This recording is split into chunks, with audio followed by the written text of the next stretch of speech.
अस्सलाम वालेकुम वरहमतुल्लाहि वबरकात। अल्लाह के नाम से शुरू जो बड़ा मेहरबान और निहायत रहम करने वाला है। किसानों ने भारत के झंडा का अपमान कर दिया। काय का अपमान किया? कैसे अपमान किया? उस लाल किले के जगह में जहां पर भारत का झंडा लगा हुआ रहता है, वो झंडा वहां लगा हुआ था।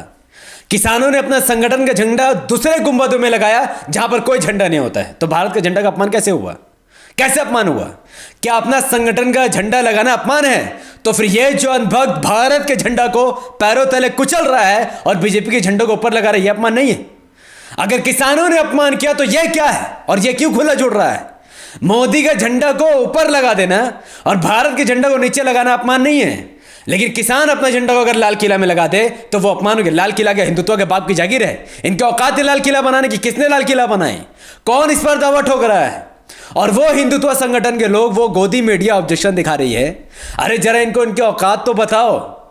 तुम हरामजादों ने हमारी मस्जिदों में अपने घटिया झंडा को लगाया है, अपने नापाक झंडा को लगाया। मैं तुम्हारे झंडा को नहीं मानता हूं, मैं इज्जत कर सकता हूं, रिस्पेक्ट कर सकता हूं, मैं तुम्हारे झंडा को मान्यता नहीं देता। तुम अपना सैफरॉन झंडा हमारे प्रॉपर्टी में लगाते हो, हमारे पैसे, हमारी जमीन, हमारे हाथों से बनाई हुई मस्जिद में भगवदारी हिंदुत्व संगठन के लोगों ने गुजरात 2002 को भी झंडा फहराया, हमारी मस्जिद में अपना नापाक कदम से चाड़कर उसमें झंडा लगा दिया। उसके बाद मध्य प्रदेश में इन लोगों ने हाल फिलहाल की घटना है, वहां पर भी इन लोगों ने अपना सैफरॉन झंडा लगाया। और उसके बाद दिल्ली जब दंगा हुआ, वहां पर भी इन लोगों ने अपना झंडा उठाया। अरे जब तुम दूसरों के बाप दादा के बनाए हुए मस्जिदों में झंडा लगा रहे हो, बेशरम डाकू लोग, डकायत लोग, हिंदुत्व दंगाई लोग, तुम हमारे झंडों में जब मस्जिदों में झंडे लगा रहे हो, तो ये लाल किला तो तुम्हारे बाप की जागीर भी नहीं है। तो तुम्हारे क्यों इतना जल रहा है? किसान ने जो भी क्या सही क्या गलत क्या अलग इश्यू है, इसमें देशद्रोह कहां से हुई है? क्या लाल किला तुम्हारा मंदिर है? लाल किला किसी का मस्जिद है? लाल किला किसी का गुरुद्वारा है? लाल किला किसी का चर्च नहीं है? लाल किला किसी का धार्मिक स्थल नहीं है। लाल किला भारत में हर एक शख्स का है। भारत के झंडा को उतार के फेंका जाता तो मान सकते थे कि यह गलत है। झंडा अपना जगह है और इनका झंडा अपना जगह है, तो क्या गलत किया इन लोगों ने? और तुम्हारी औकात क्या इस पर ऑब्जेक्शन करने की? हिंदुत्व संगठन के लोग, हिंदू नहीं, हिंदुत्व संगठन के लोग इस पर ऑब्जेक्शन कर रहे हैं। अरे जब तुम दूसरों की मस्जिदों में अपना नापाक झंडा लगा सकते हो, तो ये तो फिर भी अपना झंडा कहीं भी लगा सकते हो। तुम्हारा बाप का क्या जा रहा है? मैं ये बात बहुत दिनों से सुन रहा हूँ, मुसलमान किसान के साथ है, मुसलमान किसान के साथ है, हम किसानों को, अरे भाई मैं रुको जरा रुको। मेरे देश के 25 करोड़ मुसलमानों, 17% मुसलमानों, तुम्हें किसने कहा कि किसानों को तुम्हारे मदद की जरूरत है? अबे अपना पास रखो मदद यार। किसने तुमसे कहा? कौन किसान तुमसे मदद मांग रहा है? आज के किसानों को किसी के मदद की जरूरत नहीं है। कोई मुसलमानों की जरूरत किसानों को नहीं, ना हिंदुओं को, ना किसी और धर्म के लोगों के। जानते हो क्यों? जिन सिख समुदाय को सपोर्ट देने की आप बात कर रहे हैं, जिनकी आबादी में 4% है, उनके अंदर इतना ताकत है जितना ताकत भारत के 17% मुसलमानों के अंदर नहीं है। 17% होने के बावजूद भी मुसलमानों को कोई हैसियत भारत में नहीं। जितना 4% रखने वाले उन सिखों का है। जानते हो क्यों? क्योंकि वो 4% लेकिन मुत्तहिद है। वो तुम्हारे जैसा Congress, BJP, RJD, JDU, CPM की गुलामी नहीं करते बीजेपी से डर के।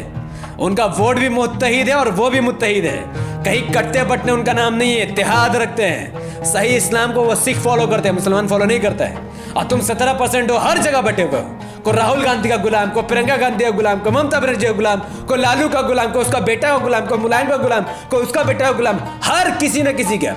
इनके बाप दादाओं ने लालू की गुलामी की और आज इनके बाल बच्चों है उसके बेटे की गुलामी कर रहे हैं। इनके बाप दादों ने मुलायम की गुलामी की, इनके आने वाले नस्ल अखिलेश की गुलामी कर रहे हैं। अरे तुम्हारी औकात क्या है इनके सपोर्ट करने की? मैं भारतीय मुसलमान, एक भारतीय नागरिक होने के नाते कहता हूं, हमारे किसानों को किसी भी मुसलमानों की जरूरत नहीं है। और ना ही ये मुसलमानों की इतनी औकात है कि वो ये कह सके हम किसान के साथ हैं। क्या वैल्यू है तुम लोगों की? तुम्हारा वोट बटा हुआ, तुम फिरका में बटे हुए, तुम्हारे जात बटे हुए, क्या है तुम लोगों की?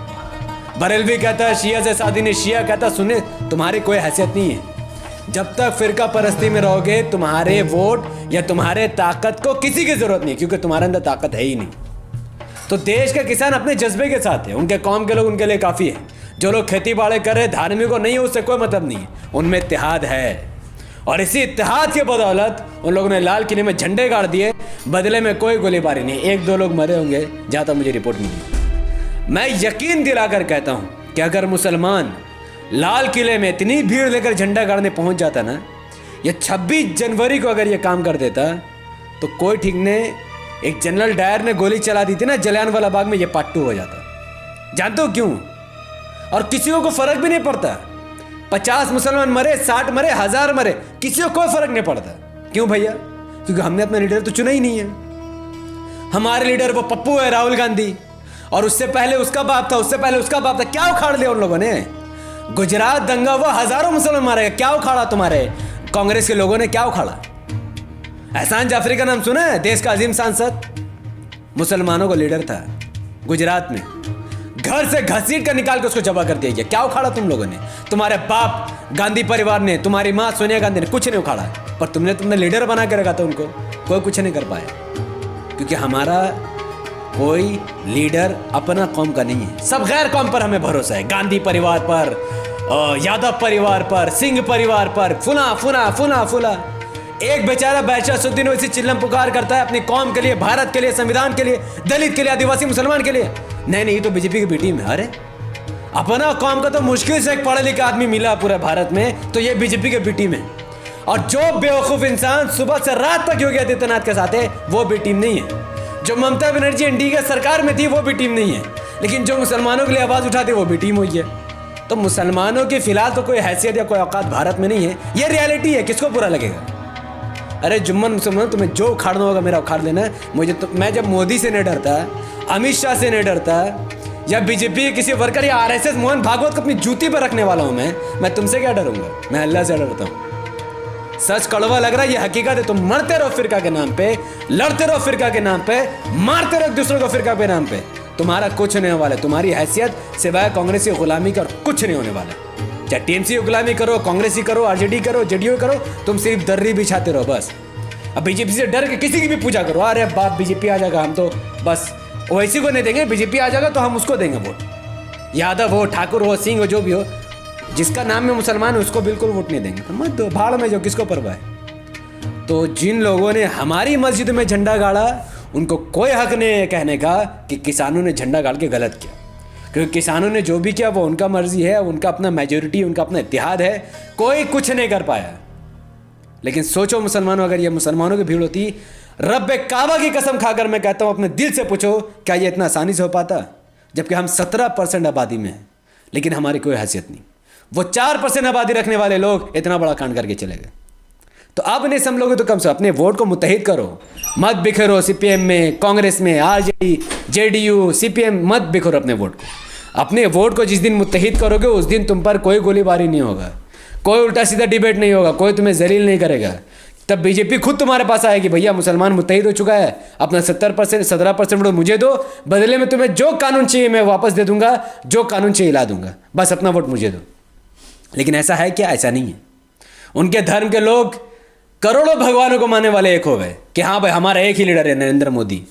करोड़ों खुदाओं को मानने वाले, देवी देवताओं को मानने वाले एक हो गए कि नहीं भाई हमारा एक ही लीडर है नरेंद्र मोदी, वो जो बोलेगा हम करेंगे। स्कूल दे चाहे ना दे, कॉलेज दे चाहे ना दे, हॉस्पिटल दे चाहे ना दे, हमें बर्बाद कर देगा, लेकिन नहीं, वोट उसी को देंगे। और एक मत होकर देंगे। कोई कांग्रेस को, ना हिंदू कांग्रेस को वोट करता है, ना आरजेडी को वोट करता है, ना जेडीयू को, किसी को वोट नहीं करता है। उसका एक मत होकर उसका वोट जाता है बीजेपी को। तभी तो बीजेपी के बहुमत से सरकार है। और कांग्रेस और आरजेडी और जेडीयू को कौन पाल रहा है? मुसलमान। देते रहो, अपना वोट मुत्तहिद करो, दुश्मन खुद तुम्हारे दरबार में आएगा। और इसी तरीके से बिखरे हुए रहोगे ना, अपना मतलब अपना जात, हमको टिकट चाहिए, हमको ये चाहिए, तो ये हम करके बर्बाद खत्म हो जाओगे। और जो यूनिटी किसानों में सीखो, उनसे सीखो, सही इस्लाम वही फॉलो कर रहे हैं, इत्तेहाद बना कर रखते हैं, नफरत नहीं करते एक दूसरे से। तो इसलिए जो किसानों ने किया, जो भी सही गलत था वो उनके ऊपर है। जो भी अंधभक्त कहता है ना कि देशद्रोह किया, पूरे देश में अंधभक्त या बीजेपी वोटर या सपोर्टर के सिवा कोई भी देशद्रोही नहीं, यही देशद्रोही है। ये जो लोग हैं यही देशद्रोही है, जो झंडे को अपमान कर, झंडे को मानते नहीं है लोग, नरेंद्र मोदी को सर्वोपरि रखते हैं और झंडे को पैरों तले कुचलते हैं। ये देशद्रोह है, ना कि वो देशद्रोही। और हमारी मस्जिदों में झंडे लगाने वाले ये तब तक लगाते रहेंगे जब तक हम में इत्तेहाद नहीं होगा। जिस दिन हम में इत्तेहाद होगा ना, तो ये झंडे लगाने तो दूर का बात है, मस्जिद में आकर नमाज पढ़ के जाएंगे। तो इत्तेहाद करो, खुद ब खुद तुम्हें चेंजेस दिखेगा, बदलाव दिखेगा, सब कुछ दिखेगा। तो शांति उन्नति से काम करो, संविधान को बचाने की लड़ाई लड़ो, लेकिन संविधान के तरीके से। वायलेंस करने की कोई ज़रूरत नहीं है, मार काट करने की कोई ज़रूरत नहीं है। क्या पता इनके भीड़ में जिन लोगों ने ट्रैक्टर जलाया, जो भी किया, वो किसी और पार्टी के लोग हों, तो कुछ कहना बहुत मुश्किल है। जो भी हो, जो भी हुआ उनकी अपनी मर्ज़ी है, मेरा इसमें कोई रोल नहीं, किसी का कोई रोल नहीं। और मैं ये नहीं कह सकता कि मुस्लिम कम्युनिटी उनके साथ है, क्योंकि उनको हमारी ज़रूरत नहीं है। बहुत बहुत शुक्रिया। अस्सलाम वालेकुम रहमतुल्लाहि व बरकातहू। अल्लाह की सलामती रहमत बरकात अब तमाम भाई और बहनों पर हो। मे अल्लाह भी पीस अपॉन अस।